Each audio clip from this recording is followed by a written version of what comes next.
Alors, je vous invite à tourner avec moi dans la première épître de Jean, au chapitre 5, pendant que je dispose de la vaisselle.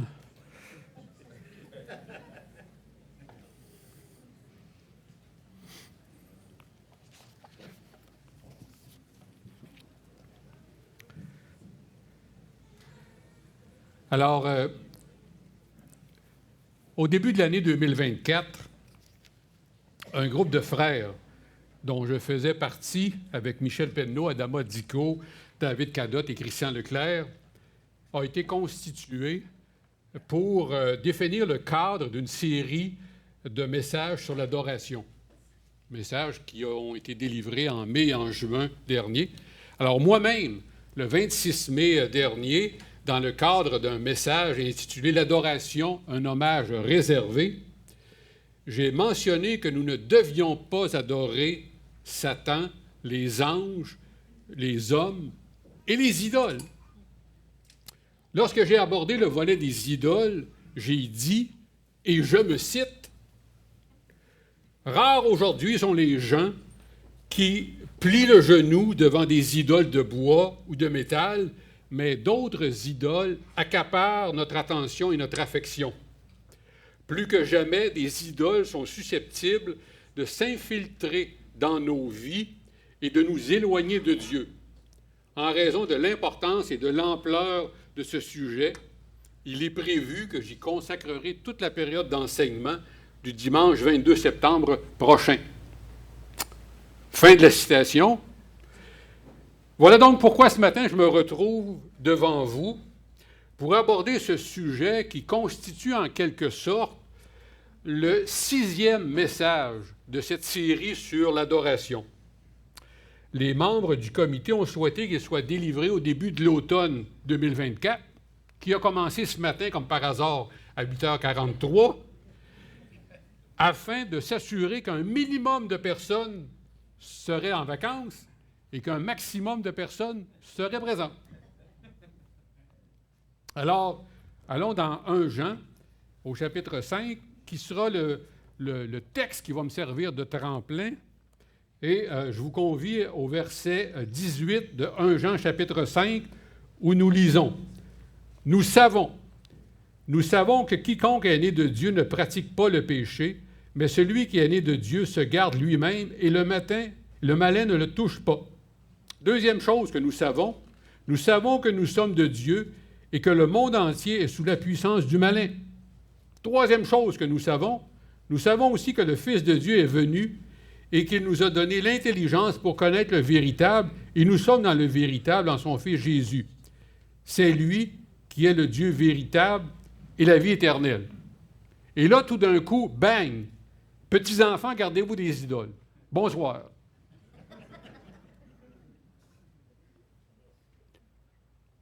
Un jour, après avoir lavé et plié les vêtements de sa fillette, une maman alla les ranger dans la commode de la chambre de son enfant.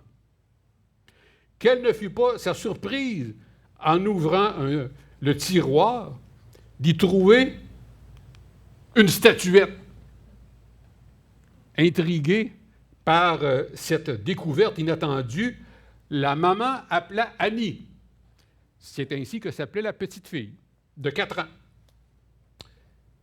pour qu'elle lui explique qu'est-ce que faisait cette statuette-là, pourquoi elle se trouvait là. Annie répondit fièrement à sa maman que c'était sa façon à elle de mettre en pratique un verset que sa monitrice avait récemment lu dans sa classe de l'école du dimanche. « Petits enfants, gardez-vous des idoles. »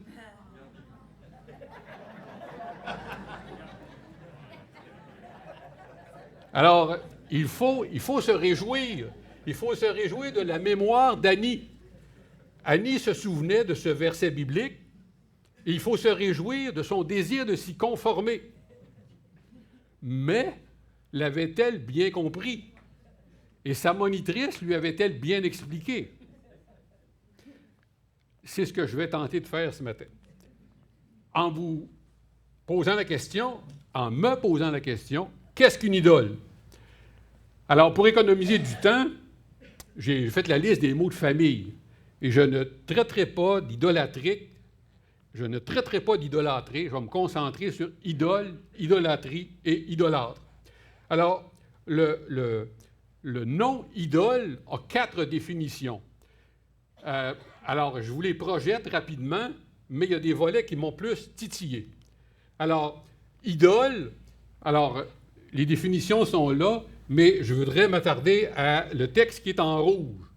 Représentation d'une divinité que l'on adore et qui est l'objet d'un culte, au même titre que la divinité elle-même.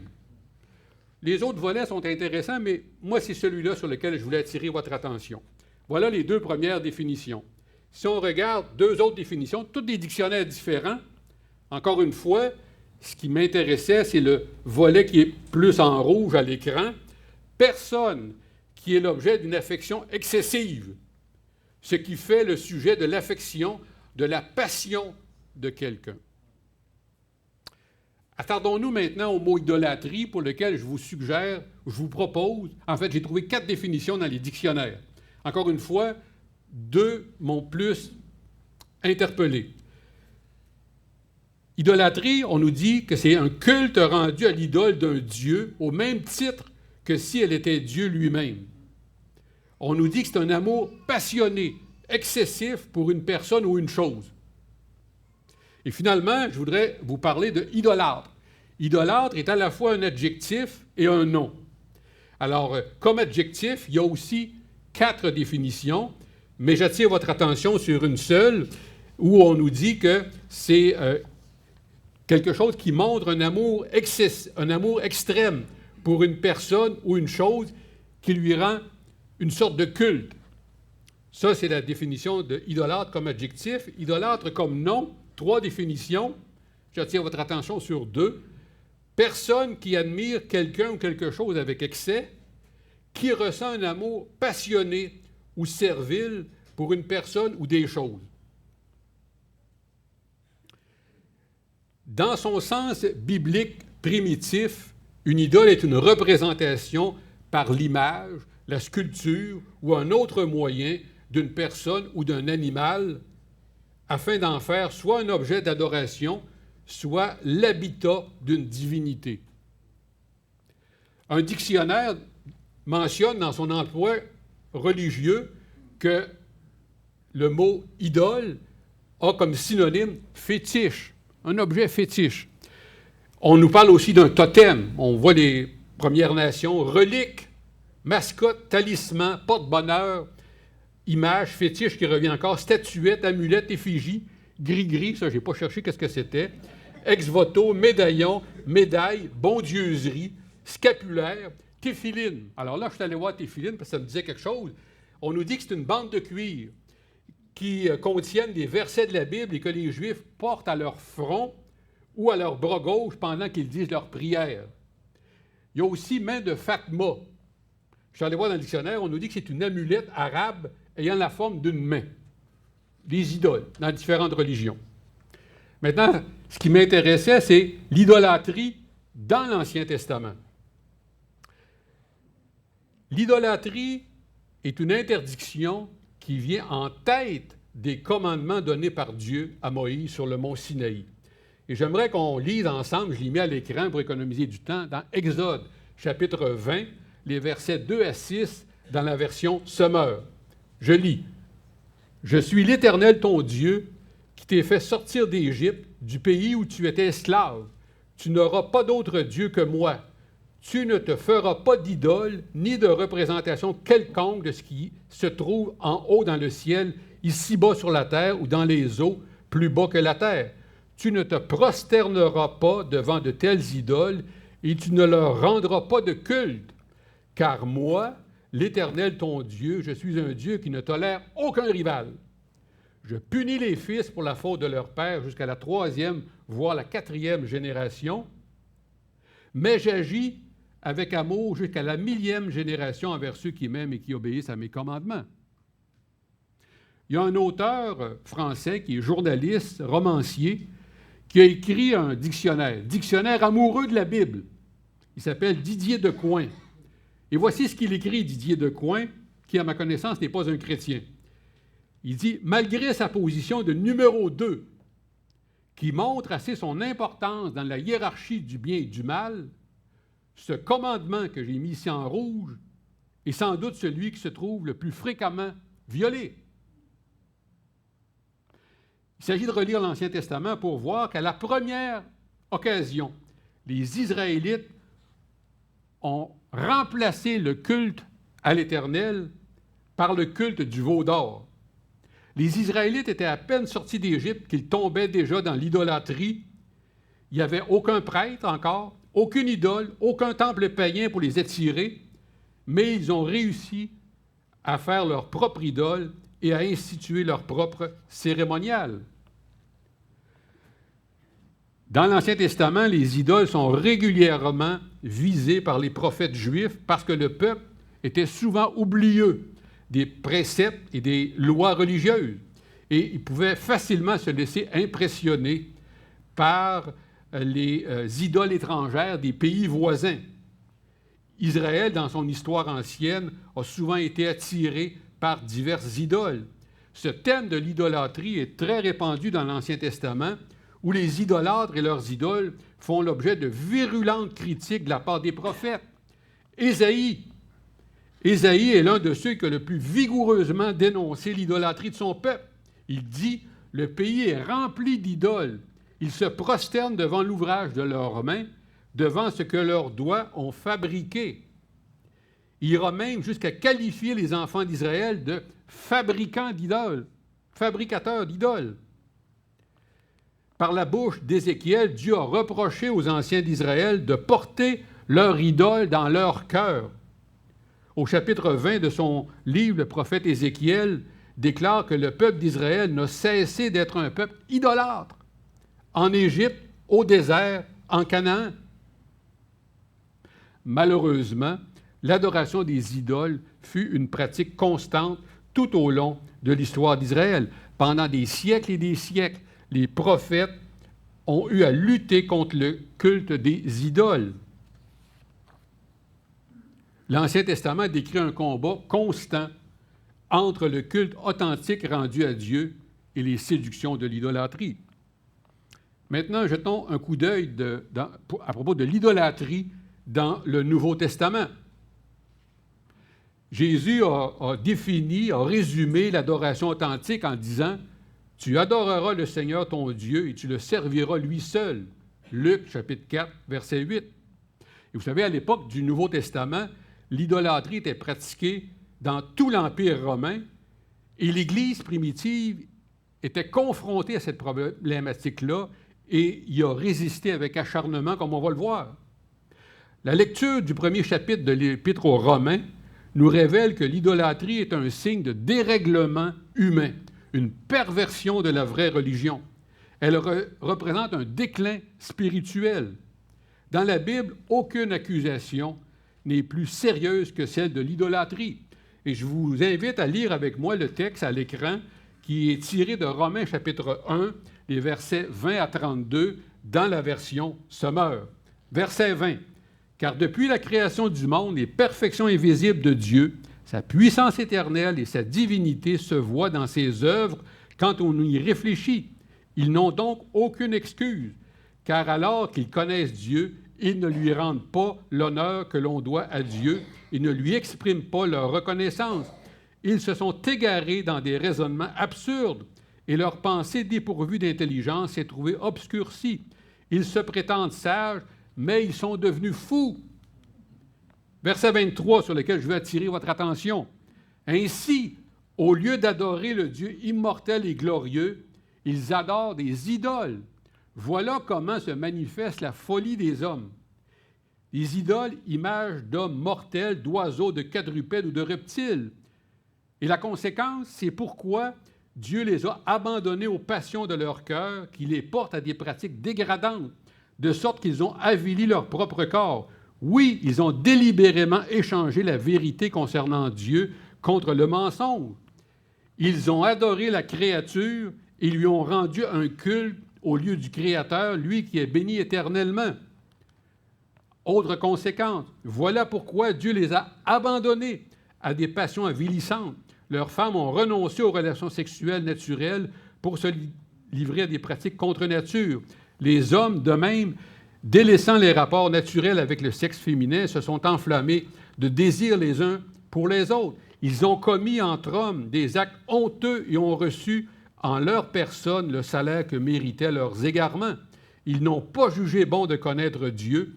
C'est pourquoi, autre conséquence, Dieu les a abandonnés à leurs pensées faussées, si bien qu'ils font ce qu'ils ne doivent pas. Ils accumulent toutes sortes d'injustices, de méchanceté, d'envie et de vices. Ils sont pleins de jalousie, de meurtre, de querelles, de trahison, de perversité. Ce sont des médisants, des calomniateurs, des ennemis de Dieu, arrogants, orgueilleux, fanfarons, ingénieux à faire le mal. Ils manquent à leur devoir envers leurs parents. Verset 31. Ils sont dépourvus d'intelligence et de loyauté, insensibles, impitoyables. Et finalement, ils connaissent très bien la sentence de Dieu qui déclare passibles de mort ceux qui agissent ainsi, mais ceux-là, non seulement ils commettent de telles actions, mais encore, ils approuvent ceux qui les font. Alors, selon ce texte, les perfections de Dieu sont visibles à travers sa création. Même si elles sautent aux yeux, les perfections infinies de Dieu, les hommes refusent de reconnaître la suprématie du Créateur et de l'adorer en tant que Dieu. Ce passage, à mon avis, révèle que l'idolâtrie est le résultat d'une dégénérescence religieuse. Il démontre que toutes les déviations et les perversions morales proviennent des égarements dans l'adoration. L'être humain, naturellement religieux, a besoin d'adorer, de mettre sa fierté en quelqu'un ou en quelque chose, de lui rendre un culte par ses pensées, par ses sentiments, par ses actes. Mais l'homme s'est écarté, l'homme corrompu quant à l'objet de son adoration, il transfère aux idoles humains et animales la louange qui devrait revenir à Dieu. Rappelez-vous dans le livre des Actes, lorsque Paul est arrivé à Athènes, Acte 17-16 nous dit « Paul sentant au-dedans de lui son esprit s'irriter à la vue de cette ville pleine d'idoles. » Les cultes idolâtres grecs étaient à l'arrière-plan de la vie des communautés chrétiennes primitives. Les croyants qui s'étaient convertis avaient ça comme arrière-plan. Ils avaient fréquenté, ils avaient eu le culte des idoles. Avant de croire en Jésus-Christ, ils étaient dès lors tentés de transporter leurs pratiques dans le culte chrétien et de confondre tout ça. Dans 1 Corinthiens, chapitre 12, verset 2, version parole vivante, nous lisons Paul qui écrit « Souvenez-vous du temps où vous étiez encore païens. Qu'est-ce que vous faisiez? Vous vous laissiez entraîner aveuglément d'une idole à l'autre, au gré de vos tendances et des influences que vous subissiez. Et aucune de ces divinités ne pouvait parler. » Voilà pourquoi, au début du christianisme, les croyants sont mis en demeure d'éviter tout contact avec l'idolâtrie. Après avoir cité l'exemple du veau d'or érigé par les enfants d'Israël dans le désert, l'apôtre Paul écrit « Ne devenez point idolâtres, comme quelques-uns d'entre eux, selon qu'il est écrit, le peuple s'assit pour se divertir et pour boire, puis ils se levèrent pour se divertir. » C'est pourquoi, bien-aimés, fuyez l'idolâtrie. 1 Corinthiens, chapitre 10, versets 7a et verset 14. Et quand on va voir tout le passage dans 1 Corinthiens 10, on se rend compte que dans les versets 14 à 22, Paul avertit solennellement les Corinthiens que toute idolâtrie doit non seulement être évitée, mais rejetée, parce que c'est une chose abominable, incompatible avec la foi chrétienne. Paul avait dit aux Corinthiens que les idoles en elles-mêmes n'étaient rien. 1 Corinthiens, chapitre 8, verset 4. Mais les idoles représentent néanmoins un danger spirituel potentiel. Et ça, c'est une chose qui est grave. Derrière les idoles se cachent les démons, le diable. Paul dit, je dis que ce qu'on sacrifie, on le sacrifie à des démons et non à Dieu. Or, je ne veux pas que vous soyez en communication avec les démons. 1 Corinthiens 10, 20. Même si une idole n'est rien en soi, ceux qui l'adorent adorent en fait un mauvais esprit. Il existe des forces spirituelles mauvaises que l'on peut invoquer au moyen de l'idolâtrie. Lorsqu'une personne adore une idole, elle adore un démon. Les idoles ne sont rien et la nourriture qui leur est consacrée n'est rien. Mais là où il y a de faux dieux, des démons sont à l'œuvre. Même s'il affirme dans 1 Corinthiens 8,4 que les idoles n'ont pas d'existence, Paul enseigne qu'on ne peut adorer, on ne peut pas servir les idoles en même temps que Dieu. Paul pose la question dans 2 Corinthiens chapitre 6, verset 16. Quel rapport peut-il y avoir entre le temple de Dieu et les idoles? Sous-entendu, aucun. En effet, vous êtes le temple du Dieu vivant, comme Dieu l'a dit, j'habiterai, je marcherai au milieu d'eux, je serai leur Dieu, ils seront mon peuple.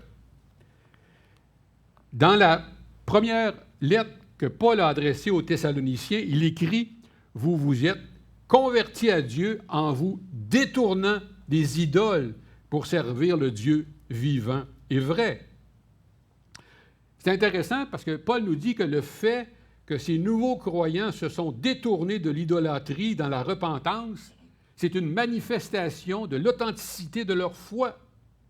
En peu de mots, Paul nous dit qu'un tournant radical était survenu dans la vie des Thessaloniciens au moment de leur conversion. Ils avaient abandonné leurs idoles, s'en étaient éloignés, s'en étaient séparés. La foi chrétienne exige la rupture avec toute forme d'idole. Et le Nouveau Testament reconnaît que le danger de l'idolâtrie existe même si on ne se fabrique pas d'idoles matérielles. Dans Galates, chapitre 5, versets 20 à 21, Paul énumère 15 péchés qui nous éloignent de Dieu. Et l'idolâtrie est liée à un catalogue de vices. Galates, chapitre 5, versets 20 à 21, selon la version Sommeur. Je commence au verset 20. L'adoration des idoles, il commence par ça. L'adoration des idoles et la magie, les haines, les querelles, la jalousie, les excès de colère, les rivalités, les dissensions, les divisions, l'envie, l'ivrognerie, les orgies et autres choses de ce genre, je ne puis que répéter ce que j'ai déjà déclaré à ce sujet. Ceux qui commettent de telles actions n'auront aucune part à l'héritage du royaume de Dieu. L'idolâtrie est liée à un catalogue de vices, comme nous le montre ce passage-là. Dans Éphésiens chapitre 5, verset 5, Paul associe l'inconduite sexuelle, les dépravés et la soif de posséder à de l'idolâtrie. Nous lisons Éphésiens chapitre 5, verset 5, « Sachez-le bien, aucun débauché ou impur ou cupide, c'est-à-dire idolâtre, n'a d'héritage dans le royaume de Christ et de Dieu. » Paul associe inconduite sexuelle, dépravé et soif de posséder à de l'idolâtrie.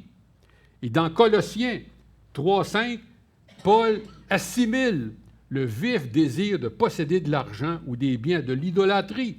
Il dit « Faites donc mourir ce qui, dans vos membres, est terrestre, la débauche, l'impureté, les passions, les mauvais désirs et la cupidité, qui est une idolâtrie. » Donc, en plus de son aspect matériel, le concept d'idolâtrie est utilisé de façon imagée dans le Nouveau Testament pour décrire un attachement qui ne devrait revenir qu'à Dieu. L'idolâtrie, c'est d'aimer quelque chose plus que Jésus-Christ. L'idolâtrie, c'est considérer quelque chose comme plus important que Jésus-Christ pour donner un sens à notre vie, nous procurer le bonheur, sécurité, un espoir ou la valeur personnelle. Revenons maintenant sur notre texte de départ. Le verbe « garder » que l'on retrouve dans 1 Jean chapitre 5, 20, verset 21, ne signifie pas « conserver », comme l'avait cru la jeune fille. « Gardez-vous des idoles », ça ne veut pas dire « conservez-vous des idoles », mais ça veut dire se protéger, se méfier, éviter soigneusement, se prémunir contre, se défier, être sur ses gardes, s'abstenir soigneusement.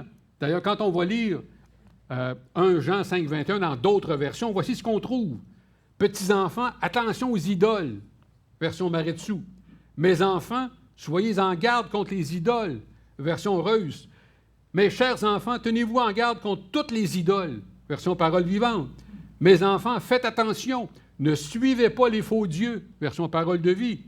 Et finalement, « Petits enfants, protégez-vous du faux », la Bible des écrivains.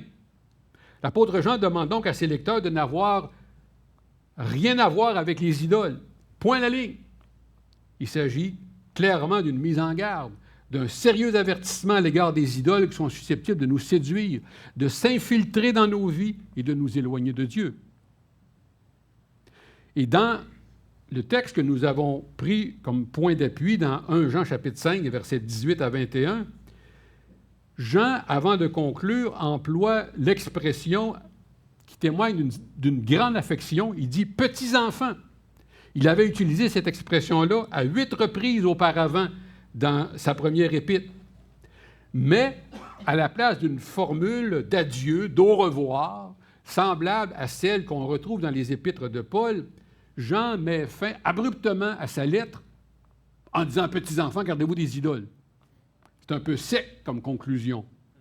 Et c'est d'autant plus surprenant que nulle part dans son épître, Jean avait parlé du danger d'adorer des images matérielles ou des faux dieux dont le culte florissait par ailleurs autour d'eux.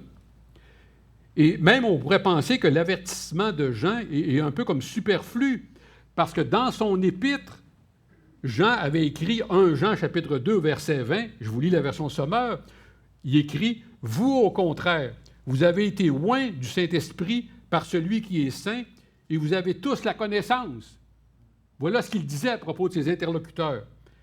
Je vous lis 1 Jean chapitre 2, verset 27, selon la version Parole vivante. Jean écrit à ses interlocuteurs « Quant à vous, l'Esprit dont vous avez été oints par Christ demeure en vous.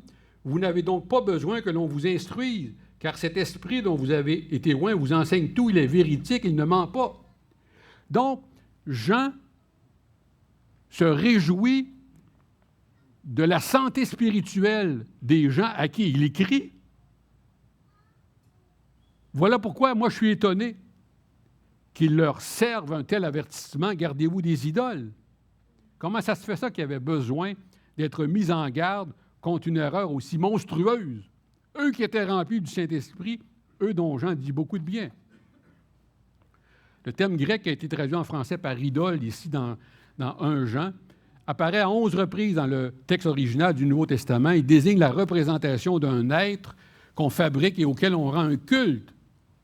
Et on l'a brièvement évoqué tout à l'heure, l'idolâtrie est lourdement condamnée par les prophètes d'Israël. C'était considéré comme une abomination dans la Bible et sa pratique y était formellement interdite.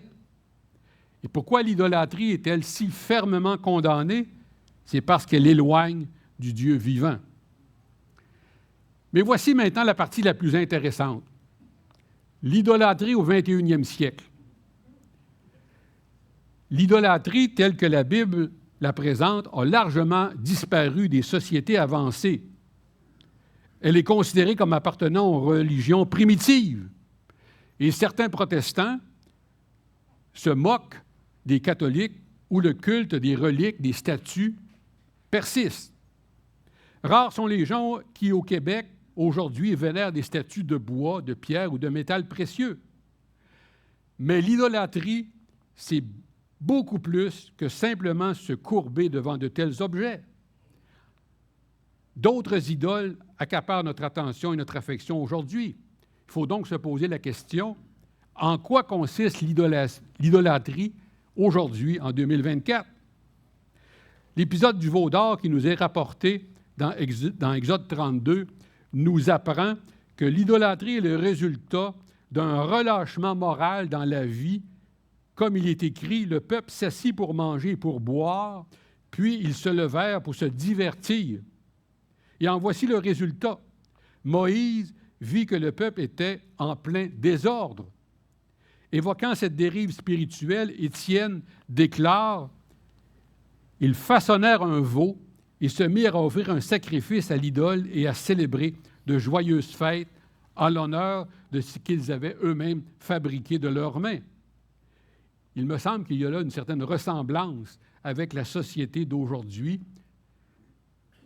La société dans laquelle nous vivons a pour Dieu son ventre. On valorise le manger, le boire, la bonne chair.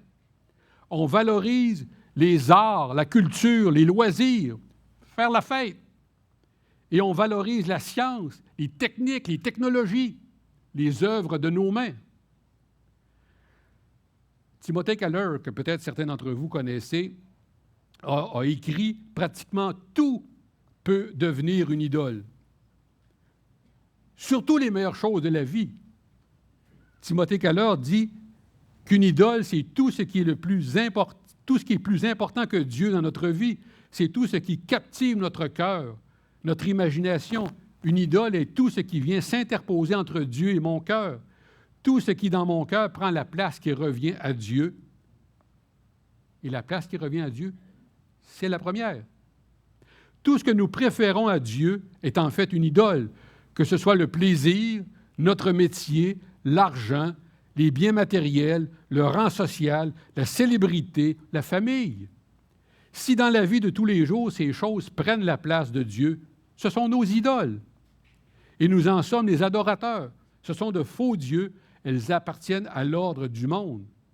Nous ne pouvons pas aimer en même temps Dieu et le monde. Voilà pourquoi Jean conclut, « Petits enfants, gardez-vous des idoles, c'est-à-dire gardez-vous de l'amour du monde. » Une idole, c'est tout ce qui n'arrive, c'est tout ce dont on n'arrive plus à se passer. C'est tout ce qui est en dehors de Dieu, tout ce qui, en dehors de Dieu, donne un sens à notre vie. Même quelque chose comme la réussite professionnelle peut devenir une idole, alors que ce n'est pas nécessairement mauvais. Tout ce qui triomphe de nous ou que nous n'arrivons plus à maîtriser devient pour nous une idole qui ne va pas manquer de nous asservir et de prendre la place de Dieu et de nous mener la vie dure. L'homme du 3e millénaire, malgré son intelligence, sa culture, ses technologies, n'est pas moins idolâtre pour autant que l'homme des cavernes. En effet, n'est-il pas attaché aux idoles suivantes? L'homme moderne a érigé au rang des divinités l'argent, le sexe, le pouvoir, le prestige, la gloire, la beauté, l'ambition, l'apparence corporelle et tant d'autres choses légitimes en soi, mais problématiques parce qu'on leur accorde une importance disproportionnée et qu'elles se substituent au Créateur. Les personnes qui ne sont pas chrétiennes, que Jésus appelle les gens du monde, adorent toutes les divinités de notre temps, la prospérité, le bonheur, l'épanouissement personnel, le succès, le plaisir, le qu'en dira-t-on. Quels sont les centres d'intérêt des gens qui vivent autour de nous? Leurs préoccupations tournent autour du manger et du boire, des distractions, de la sexualité. Ils y consacrent certainement plus de pensée, de force, de temps et d'argent qu'à Dieu. N'est-ce pas ça, le culte des idoles? Dans un éditorial publié le 27 juillet dernier, le directeur du quotidien montréalais Le Devoir écrivait ce qui suit à propos des Québécois. Et je le cite, Brian Miles, un petit gars de Cap-de-la-Madeleine.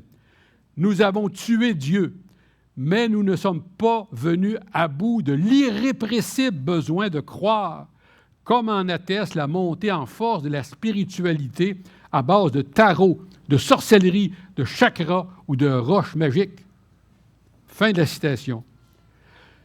Vous connaissez le dicton, la nature a horreur du vide.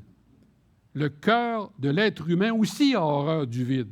Dieu nous a créés pour vivre en communion avec lui. Et si notre cœur n'est pas nourri de cette joie, d'autres choses vont le remplir. On va mettre le focus sur les choses qui nous attirent dans ce monde. Et ça devient nos dieux. Des idoles qui remplacent le vrai Dieu. Le pécheur ne le reconnaît pas, mais les idoles sont faciles à repérer dans notre monde occidental. Je le répète, les plaisirs, les loisirs, les expériences qui valorisent et derrière eux, l'argent qui les achète. Quand nous devenons esclaves de quelque chose, ce quelque chose devient un Dieu. Ce que l'on appelait autrefois idolâtrie, aujourd'hui on appelle ça une dépendance. C'est l'idole ou la dépendance qui finit par contrôler celui qui est attaché et non plus l'inverse. Les idoles emprisonnent. Les idoles peuvent dévorer nos vies. Elles viennent combler artificiellement nos grandes questions existentielles sur l'origine, le sens et la finalité de notre vie. Être idolâtre, c'est avoir quelques faux dieux, objets, idées, philosophies, habitudes, occupations, divertissements ou quoi que ce soit d'autre à qui on accorde la première place ou la première loyauté ou qui réduit notre confiance dans le Seigneur et notre loyauté envers lui. Être idolâtre, c'est mettre quelque chose à la place de Dieu. Donner à cette chose la première place dans notre vie, l'aimer davantage que Dieu. C'est peut-être le cas pour notre argent, nos biens, notre famille, notre travail, notre honneur, notre apparence, notre réputation. Tout ce que nous aimons plus que Dieu devient une idole pour nous. J'ai une longue conclusion. Espérons que je serai capable de vous la présenter dans le temps qui m'est imparti. Comme j'ai tenté de vous le démontrer, avec le temps, le sens du mot « idole » a évolué et se rapporte aujourd'hui à tout objet ou sujet qui est aimé exagérément. Les formes d'idolâtrie ont bien changé depuis le veau d'or de l'Exode et de Jéroboam, mais la réalité de l'idolâtrie demeure dans le Nouveau Testament.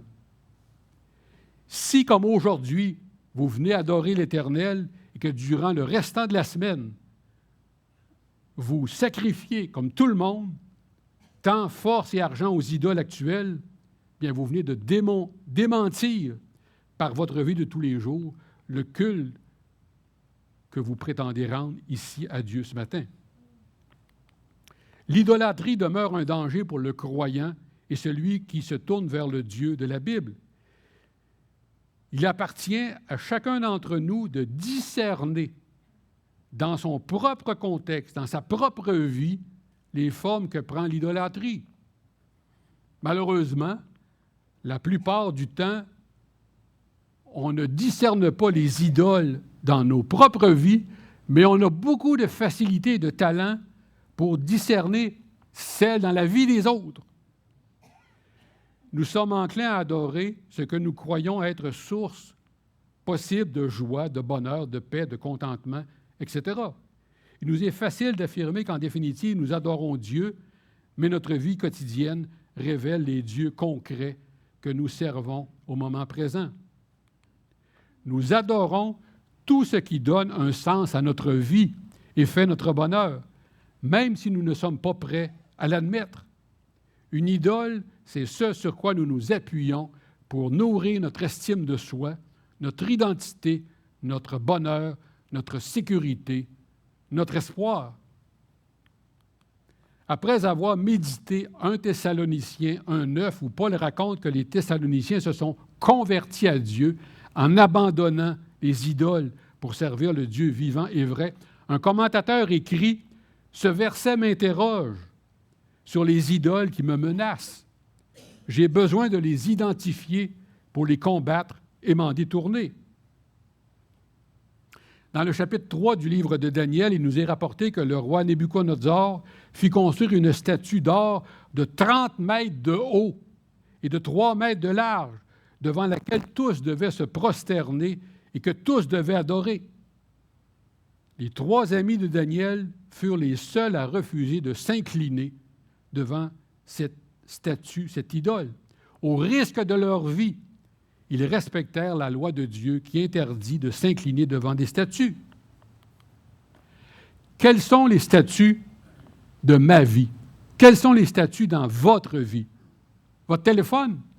On raconte qu'il y a des gens qui se couchent avec leur téléphone cellulaire sous l'oreiller. Est-ce que c'est votre tablette? Vous savez, il y a une commission parlementaire à l'Assemblée nationale, là. Ils font défiler des grands spécialistes parce que les gens sont profondément inquiets du temps que les enfants consacrent aux écrans. J'entendais les psychologues cette semaine défiler, puis j'étais terrorisé parce que j'entendais les dépendances aux écrans, les réseaux sociaux.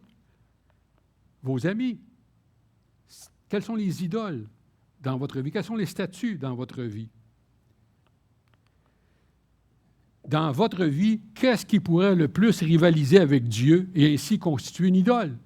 Si vous êtes un passionné de sport, de voyage, de photographie ou de je ne sais pas trop quoi, si vous êtes un grand collectionneur de disques, de timbres, de papillons, de je ne sais pas trop quoi, vous êtes sur une pente dangereuse. Tout ce qui a un caractère excessif ou obsessionnel dans votre vie s'apparente à de l'idolâtrie. Si vous êtes accro ou dépendant de quelque chose, cette chose constitue probablement une idole dans votre vie. Une habitude qui vous entraîne vers le péché et vous éloigne de Dieu est une forme d'idolâtrie. Malheureusement, il faut être assez lucide et assez honnête pour reconnaître qu'il y a toujours une idole dans un coin de notre vie. Je le répète, l'argent et tout ce qu'elle permet de se procurer ou de faire, le sexe, la liberté, la science, la mode, le regard des autres, les qu'en dira-t-on, notre corps, notre maison, notre famille, notre réputation, notre carrière, etc. Qu'est-ce que vous aimez? Après quoi courez-vous? À quoi pensez-vous sous la douche, sur le chemin pour aller au travail, quand vous conduisez ou quand vous pliez vos vêtements? De quoi pensez-vous avoir le plus besoin pour réellement être heureux? Si la réponse n'est pas Dieu, alors vous êtes un idolâtre. C'est pas moi qui le dis, là. Ce que je viens de vous dire, là, ça vient d'un livre de Kevin DeYoung, publié ici à Cap-de-la-Madeleine, qui s'appelle « Les 10 commandements ». Comme nous l'avons vu dans 1 Corinthiens 10, 14, Paul nous exhorte à fuir l'idolâtrie, à identifier les idoles dans nos vies. Ça constitue un exercice d'introspection nécessaire. David disait dans le psaume 26, « Sonde-moi, Éternel, éprouve-moi, examine mon cœur et mes pensées. » L'examen de conscience, c'est peut-être une expression rigolote, dépassée, qui n'est plus à la mode. Mais c'est un exercice d'introspection nécessaire. Ça demande beaucoup de lucidité et d'humilité. Et chasser les idoles de nos vies exigera énormément de volonté. Pour abandonner les idoles comme le firent les Thessaloniciens, il faut s'attendre à devoir mener un rude combat qui passera par le renouvellement de notre intelligence, dont parle Paul dans Romains 12, par d'instantes prières, par l'aide, l'écoute, le support d'un confident discret avec qui je prendrai le risque de me dévoiler. En terminant, et là les musiciens peuvent s'avancer, j'arrive vraiment vers la fin, je vous recite 1 Jean chapitre 5 dans la version « Le livre ».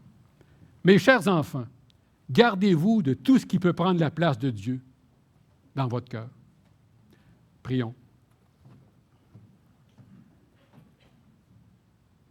Seigneur, nous sommes venus ce matin ici pour célébrer ton nom, pour t'adorer, pour te dire que nous t'aimons, que tu es précieux pour nous. Mais nous avouons que nous devons mener un rude combat. Voilà pourquoi, Seigneur, ma prière, tant pour moi que pour les personnes qui entendent ce message, c'est que tu nous donnes cette lucidité de débusquer les idoles qui se cachent dans nos vies, que tu nous donnes de les reconnaître et que tu crées en nous ce désir, cette force, ce vouloir de les combattre.